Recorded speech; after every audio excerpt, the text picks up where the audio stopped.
Welcome to the California Critic. Today's show is going to be about the minimum wage. Now I know there's all types of political debates on whether it's good or bad, or some people just right in between. They don't even know enough information to make a decision about it. Well, I'm here to tell you I've made my decision about the minimum wage. The minimum wage is detrimental. It's detrimental to people who are actually in poverty. It's detrimental to people who are living in disparity, who are seeking employment to gain knowledge, gain skills, and work their way up the economic ladder. Now, a couple of things that we need to understand from the start of this is opportunity cost. And now this is an economic term that describes the loss of a potential gain from other alternatives when one alternative is chosen. In basic terms, you cannot have your cake and eat it too. And this is a classic minimum wage example, because here you are thinking that if a politician goes into government to write a policy to increase the wages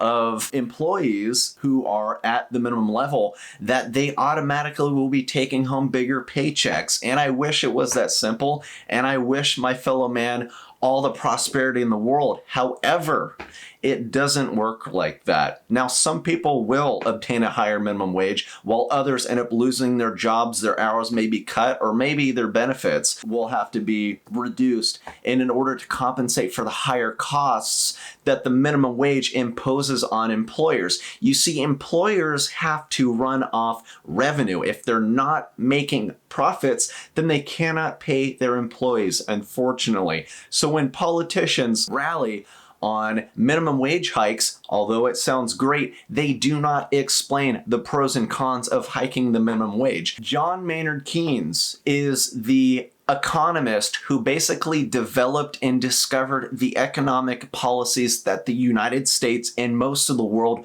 run on today. Many Keynesians, including John Maynard Keynes himself, was against the minimum wage. And there's a few quotes that I'm going to share with you here. Gunnar Myrdal in the 1940s and James Tobin in the 1960s were critical of the minimum wage. In 1973, for example, "I am against minimum wage legislation, and I have said so. It diminishes job opportunities, and it is an inefficient and haphazard tool for income maintenances or redistribution." But another Keynesian quotes this: "People who lack the capacity to earn a decent living need to be helped, but they will not be helped by minimum wage laws, trade union wage pressures, or other devices which seek to compel employers to pay them more than their work is worth. The more likely outcome of such regulation is that the intended beneficiaries are not employed at all." So here we are, running an economic model based on Keynesian economics in the United States, yet we have a minimum wage. Let me explain Keynesian economics for just one moment here, because John Maynard Keynes, although did not advocate for a minimum wage, did advocate for a earned income tax credit for those living in poverty, the basis of which makes sense, because if minimum wage stifles job growth, then that means the tax revenues the state is able to obtain is also stifled. That means the tax credits that these people are entitled to through this economic policy are reduced. So in a sense, it's a dog chasing its tail. It is a redundant system. Milton Friedman, also a liberal economist, was against the minimum wage because he explained how it stifles job growth, especially for people who are unskilled, who don't have any knowledge of the labor market and lack experience, because lower wages are the way people who are lacking these qualities are able to get in the workforce, learn, build skills, and work their way up the economic ladder. Keynesian economics has been butchered over the past 100 years. There are many things that have been changed and altered over time. Politicians have to campaign on something that sounds good, looks good, but they're not going to tell you the pros and cons of that policy. I think I got a B in Econ 101. I got an A, however, in keeping taxes low.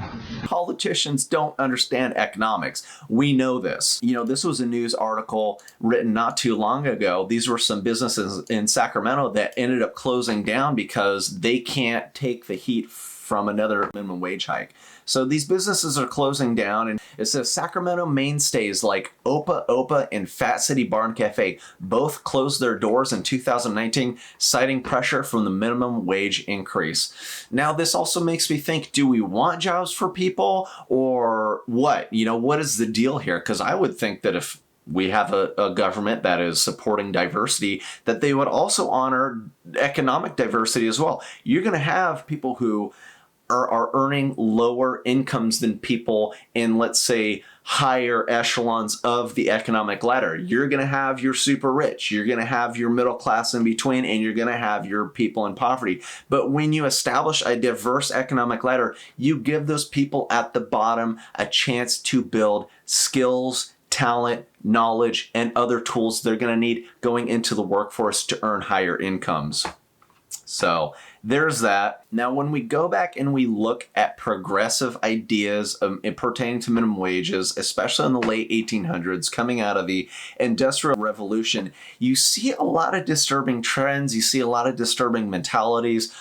Some of them being racist, some of them being absolutely prejudiced. Racism in America was rampant during this period of time. And back in the day, labor unions and employers and local governments like Jim Crow would enact minimum wage laws to prevent minorities from getting jobs. This affected Black Americans, this affected Hispanic Americans, this affected Chinese Americans.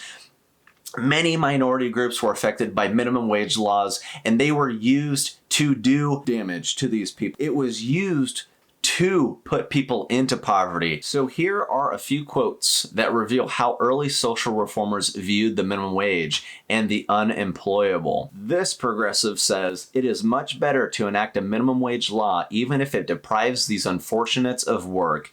Better that the state should support the inefficient wholly and prevent the multiplication of the breed than subsidize incompetence and unthrift, enabling them to bring forth more of their own kind." That is just a disgusting and horrible comment, and I refute that statement completely. This is just horrible stuff, and it's really unfortunate that American history has this chapter in its life, but the thing is we learn from these things and we move forward. Another thing I want to hit on too is all these large corporations like Walmart, Amazon, Target, you name it. You see these large corporations who are in favor of minimum wage increases across the board. They want to see a federal mandated minimum wage. Well, here's an example. Amazon, raises its minimum wage to $15 an hour. However, they ended up cutting benefits and bonuses and stock options to, in this article says, existing warehouse workers. I mean, that is just, that doesn't seem right to me, that they want to force a federal minimum wage across the country, but yet themselves aren't following their own words. It's practice what you preach, right? Great, they have a $15 minimum wage, but look at everything they just took from their employees. It wasn't just the bonuses they were cutting back, but also hours. They were putting more people into part-time work than there were full-time work. So it's just it's ridiculous. The hypocrisy behind it is absolutely stunning. So yeah, I don't believe in the minimum wage law. I think it's just a bunch of BS. I think it's a way politicians, can campaign, false promises for people, when we look at society as a whole, we want to treat everyone humanely and we want to treat everyone with respect. And what I see coming from minimum wage law is the complete opposite of that. So one other thing I want to touch on as well is high minimum wage states versus low minimum wage states. California is touted as having a healthy economy by our political leaders, yada, yada, yada. However, when I look at poverty and homelessness and disparity in other states that have lower minimum wages like Texas, Arizona, Utah, Idaho, Tennessee, I see much more economic prosperity going on in those states. Now, they may not have the biggest gross national product or GDP within the state, but however, you see you see more economic opportunity. You see more job growth in Texas. You see more job growth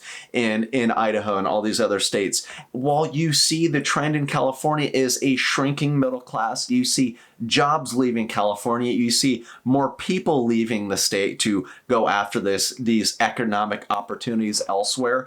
And it just doesn't make sense to me that our political leaders are telling us one thing, yet we're seeing the complete opposite. We're seeing a shrinkage. And now for people that say, good, okay, California's overpopulated, get those people out of here. Well, hang on a second. We have a lot of government deficit to pay for in this state. So if you think that people leaving the state is the answer and it's going to help your life out, it's actually going to do the opposite, because now without those extra tax revenues, taxes have to go up to pay for this big government that California has legislated. It's a lose-lose solution when you really take a look at the numbers and you really take a look at the statistics and the trends going on today. So taxes are going to go much higher. Poverty is going to go up higher unless we turn this ship around. And it's my, hope that I can share these ideas with people, and we can collaborate and we can actually make better economic policies for this state, turn it around, make it cleaner. Let's turn the deficits down. Let's start getting this state back in order, because at its current trajectory, it is not just disadvantaging the people who are currently living here, but it's going to disadvantage our children, our grandchildren. This is a generational burden. The debt is a generational burden. Helping people in poverty, this is not just a one generation solution. This is something that we need to continually be working on in order to help these people out. One of my suggestions is just let's eliminate the minimum wage completely. People are worth what they can produce, and that is all there is to it. There's no guesswork involved in that, and you're going to open up so many more job opportunities for people when you actually give businesses, when you give employers this relief in the economy. You're going to see how well it works, and I believe this to be true. I've done a lot of research on it, and I really hope that your takeaway is the same as mine. Another thing I wanted to talk about as well, I wanted to talk about countries that have no minimum wage. There are countries in the world that have no minimum wage at all, and they actually have lower unemployment numbers. This came from a Forbes article, talks about how there are 9 countries with no minimum wage: Iceland, Norway, Sweden, Finland, Denmark, Austria, Germany, Italy, and Switzerland. 5 of the 9 have a lower unemployment rate than Luxembourg. The best of the other group, the medium country, is Iceland with a 5.5% unemployment rate, which is pretty good relatively speaking. The biggest country in Europe is Germany, no minimum wage and 5.2% unemployment. I think the numbers speak for themselves in that article, so I'm not going to hit on it too much, but once again, I'll leave the article in the comments below. You can take a look for yourselves. And now, hey, maybe you're a minimum wage earner, and so you're like, oh, this doesn't pertain to me. That's fine. Well, what about your fellow man? What about the people who lost their jobs? What are the people who had their hours cut or their benefits? They have families at home also who need food on the table, who are relying on their mom or dad or brother or sister or wife, husband, whoever, to bring home money, to have a job that they can sustain their lives on. And here we are running policies that do the complete opposite.